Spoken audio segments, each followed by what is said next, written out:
ନହେଲେ ଯାଇପାରିବି ମୋ ଘୋଡ଼ା ଠାରୁ ମୋତେ କେହି ବି ଅଲଗା କରିପାରିବେନି କେହି ବି ଅନାନି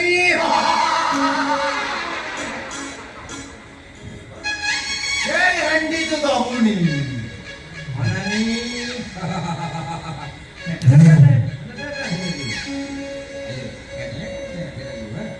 ଅନାନି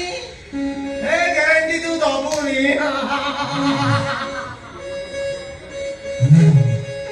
ପୁଅ ବିନା ହେଲେ ପିତଳ ହାଣ୍ଡି ଚୁଲିରେ ବସିବେ ରନ୍ଧା ବଢା କରିବେ ଓହ୍ଲେଇ ଆଣି ମାଗି ମୁଦା ଦେଲେ ଯୋଉ ଚିକ୍ ଚିକ୍ କି ସେଇ ଭଗବାନ ତ ଜାଣିପାରି ନା ତୁ କେମିତି ଜାଣିବୁ ତୁ ତା ସହିତ ତାଳ ପକେଇବାକୁ ଚାଲି ଆସିଲୁ ତମେ ଯେ ମୋର ଗୋଟେ କଥା ଶୁଣ ତମେ ମାନେ କଣ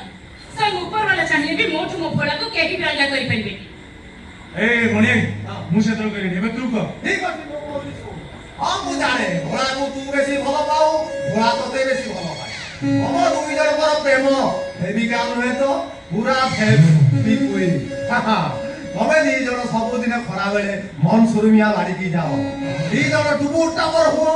ଆଉ ପ୍ରତ୍ୟେକ ଦିନ ସକାଳେ ସିଏ ଯାଏ ମନ୍ଦିର ପୂଜା କରିବା ପାଇଁ ତୁ ଯାଅ ମନ୍ତ୍ର ପଢୁ ପ୍ରତି ସୋମବାର ତୁ ଜଗନ୍ନାଥର ମନ୍ଦିରରେ କ୍ଷୀର ଢାଳୁ ଆଉ ଭୋଳା ତ ଖୋଲା ମେଲା ବେଳକୁ ଏକଲରେ ଯାଇଥାଏ ଯେମିତି ଉକୁଣି ଖୋଜୁଛି ଆରେ ବବୁଲୁ ସବୁବେଳେ ପୁଅ ପିଲାଙ୍କ ପାଟିକି ଟିକେ ଅଲଗା ଅଲଗା ଟେଷ୍ଟ ଖୋଜେ ରେ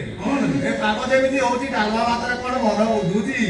ମଝିରେ ମଝିରେ କଲମି ଚାଉଳକୁ ପାଟିଣି ଖାସି ନିଜେ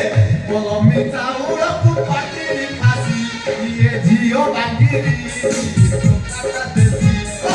ବୁଝିଲେ ବବୁଲୁ ଆରେ ବେଳେ ବେଳେ ଜୀବଟା ଟିକେ ମଟନ ଝୋଳ ଆଡ଼କୁ ଟାଣି ହୁଏ ଟାଣି ହେଲାଣି ପଇସା ତ କାହିଁକି ଘୋଡ଼ା ବାର ମଝିରେ ତୃତୀୟ ନାରୀର ଏଣ୍ଟ୍ରି ହବ ଜୟ ବାବା ଭୋଳା ଶଙ୍କର ଶୀଘ୍ର ପାଠୁ ଲାଗି ପଡ ରିସର୍ଚ୍ଚ କର ସେ ତୃତୀୟ ନାରୀଟି ଏଇଟାକୁ ଅଧିକ ୟୁଜ କରେ ସେଇଟାକୁ ଟିକେ ଅଧିକ ଲାଗି ପଡ ପାର ସେ ତୃତୀୟ ନାରୀଟି କିଏ ମତେ ତା ଲାଗୁଛି ସେ ଉପପ୍ରଧାନ କେମିତି ମତେ ବି ସେଇ ଲାଗୁଛି ବି ସେଇଟା ନେଇଯିବ ସେଟା ସିଙ୍ଗାଡ଼ି ଲାଗି ନା ନାଇଁ ନାଇଁ ତା ସ୍ୱାମୀ ବିଷୟରେ ଶୁଣୁଥିଲା ଦେଖିଲା ତା ସ୍ୱାମୀ